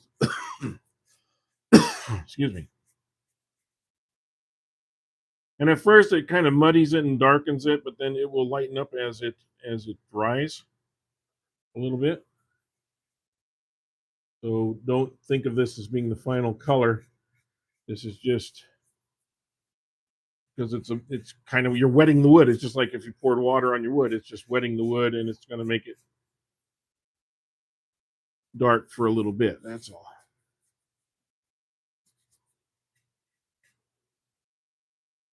It is sucking it in pretty good because it is old wood, dried wood. And like I said, it had warped just a little bit over the 40 years or so. So think about this. This tree grew for a couple hundred years, maybe longer, was cut down, and at some point, somebody took a piece of it and said, let's turn this into a wood blank. And then somebody else took it and said, well, I can make a bowl out of that. And then 41 years later, somebody else said, I can make a nicer bowl out of that. And this could go on for another 100 years. So we really do give life back to the wood. This could have just been laying on the ground someplace and back east or something, and nobody would have thought different of it. Might have been a home for critters and bugs and whatever. Now it is going to be a bowl somebody will put on their table and use, and families will gather around it, and this will become possibly the centerpiece for somebody's life for the next 40 or 50 years. You never know. That's why I'm always interested when I sell something to a young couple, because I want to think, oh, how long are they going? They spent money on this. They like it. It may be something that they keep forever, or one of them gets in the divorce settlement. I don't know which. But I like to think that when I'm giving it to a young person, in their 20s or something, that I'm just giving this a chance to have even a longer and longer life. It doesn't just end up in the fireplace or something.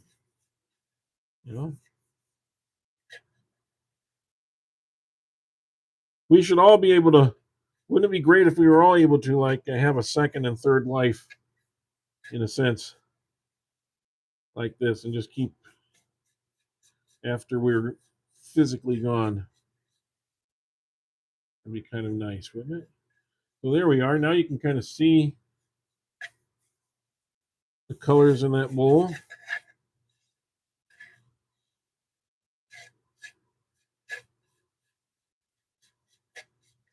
And it's soaking that right up. It is not. I'm not going to have to wipe down hardly any of that. That's just going to get soaked right up. So, what do we got written in here? Yeah, giving life back to. That's really what it is. Hi from Sri Lanka. Good morning, good evening to you. I would assume it must be getting near nighttime for you in Sri Lanka. I would think. Yeah, giving life back to something like last week when I was turning that olive. That olive was destined for the fireplace until I grabbed it from the neighbor and said, "No, no, no! Let me turn that into something else for you, and turn it into a bowl, because otherwise it would have been burned up and gone forever. Nothing left of it. Just some charcoal in the bottom of the grate. That would be about it. Boy, that just really sucked that up quick. Whew. It's gone. It is gone. Everything I put on there. Now, a lot of times I would put a second or third coat of that on there, but I think today we're going to do a couple things. We're going to do a little feed and wax, because that'll absorb into there too. I like throwing you a curve every once in a while. We'll do the feed and wax first, because that kind of gives it a nice bright look.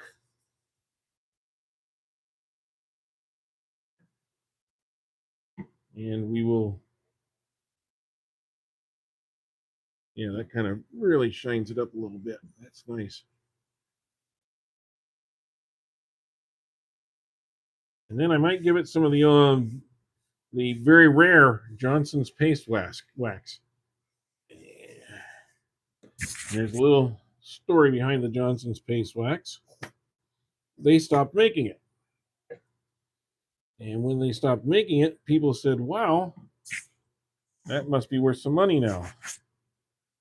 So you started seeing Johnson's paste wax, which you used to buy for about, $4 or so a can in almost any store in the country, every grocery store, every hardware store, everywhere, because it was used for putting on hardwood floors for generations. It all of a sudden became a collector's item, so to speak. And I would find them at garage sales, and I'd buy them for 50 cents. But on eBay, they were going for $200. That's a pretty good deal if you can take something for 50 cents and turn it into $200. Now, that's way overpriced, to be honest with you, because there is Minwax makes a carnauba wax. There's tree wax. There's others that are basically the same formulation. You know, not 100%, but so there we go. There's the feed wax.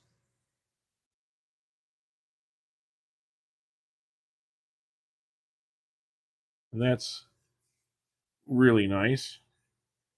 That just brought out a little bit more of the character of that wood. But for a final, I'm gonna show you the good stuff here. This is Johnson's paste wax. Now you can do it all later. I have fortunately 2 cans of this stuff, and you know, I'm going to give it a coat of this.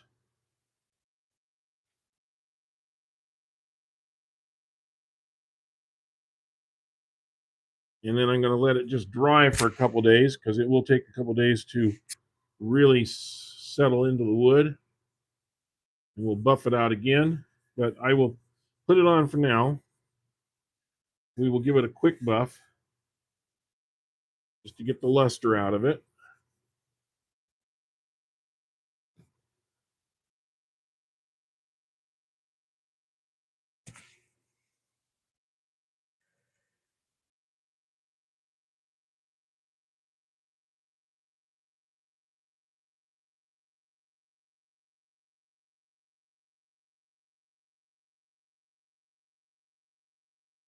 It really brings out a nice lustering coat, and it's very protective. This will protect this wood for years, quite honestly. It doesn't take much of this. It spreads very easily.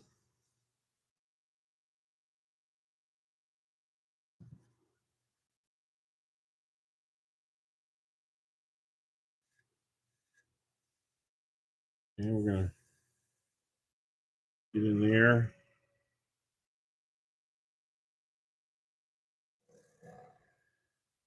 Now I'm going to try and speed this up just a little bit more. We're kind of going to mock Jesus speed for Mike.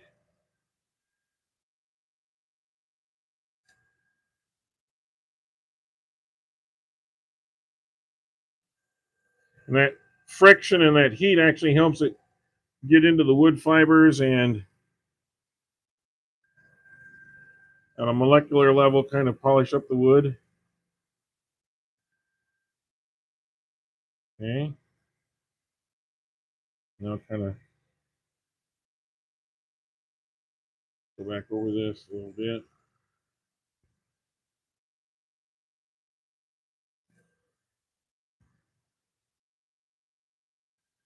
And I think we are done with this piece.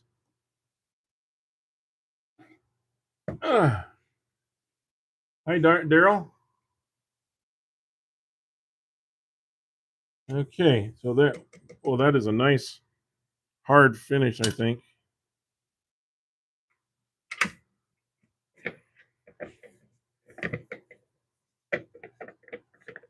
I'm gonna take this off so that you can see it. Oh boy, is this light now? This was a heavy piece before. It's now light. It's got a much thinner. If you remember what it looked like before, it was about this thick. It's much thinner. It's much rounder. It has a really nice finish on it again. And I really like this bowl. I really think this came out outstanding. It has a really nice golden color to it. Kind of see these chatoyants in here a little bit. There may be a little spot here that I may go back with the sander and just try and, now that I see this, there's a lot of chatter, but there's just a little bit of end grain right there. I may go back and just kind of take that out very lightly on both ends. These are the end grain sides. There's just a little bit of, see that darkness right there. Now, it may not show up once this is dried out a little, but I can feel the tiniest bit of roughness right there. So I may go back and just like very lightly sand this out a little bit, put a little more finish on that. But for the most part, I think the outside is good. Now, what you have to do next is you take a hot gun and you loosen this glue, and this will pop off. And then you got to remove any excess glue, sand the bottom of it, finish the bottom, and you're done. And you can use this for another one. I have several of these different sizes. This was the perfect size actually for this one. And you can buy these faceplates for about $7 to $8. Get yourself a piece of a good hardwood like a poplar or something like that. Put it on here, turn it so it's nice and round. Find the center of it. I always find the center. I use a little screw. It's something they don't teach you, but they put a little screw in the middle here of the wood and have it just protruding, just the tip of it protruding. So when you find the center of your blank, you can put it right on that, and you don't have to worry about being out of whack too much. If you got a good idea of where the center is, you just tap it with a little one of these. Just to give it just a slight indentation. Let this tip of this just touch it, so you know you're in the center, and then glue around it. Put that down, and you're all set to go. And this won't leave any real holes that are noticeable on the inside. On the inside, you can sand over that little tiny dot when you're cleaning off the rest of this, and that's how you finish the bowl. And people say, "Wow, you didn't have anything attached to it. There's no sign of a tenon or anything," and that's true. So great. Well, I hope you guys enjoyed all this. I know you've been here for about 2 hours, and I do appreciate it. And if you would please hit the like button, I do appreciate that a lot. That helps the channel. We are trying to get, well, we're closing in on 3 million viewers, just so you know, in a pretty short period of time. 3 million viewers is a pretty good chunk. We got over 3,500 subscribers, but we'd like to get up to 4,000 before the end of the year, maybe higher. So that's all helping us in our struggles to to build a better channel. I'm certainly not making any money off of this, that's for sure. This cost me more than I'll make off the video today, just so you know. But that's not the point. I'm not in here to make money. I'm here to share my love of turning and to help some of you get into the habit of it. And I know quite a few people have kind of gotten the bug of turning after working with me and some other people here. I do give lessons here in my shop, and sometimes I even travel to other places. But if you're interested, see if there's a local wood turning group in your area, and go to a meeting. They're usually free to go to at least the first meeting. And in fact, our dues are not that much every year anyway from the one that I go to. We get prizes and all sorts of good things. So watching some of these guys turn, and some of the guys in our group are young, and some of the guys in our group are like 90 years old, and the 90-year-olds can still turn some beautiful pieces. You'd be actually shocked. But anyway, this is our silver maple bowl, and then earlier we had our birch bowl, which I really like too. Both of these will be going into the actually they'll be going into the closet, waiting for the next time I have a sale. Unless any of you are interested, if you are interested in ever buying one of these, just let me know. But we'll talk to you all soon. Thank you very much for being here, and we'll talk to you next week. Have a great Thanksgiving if you're in the U.S., and we'll talk to you later. Bye.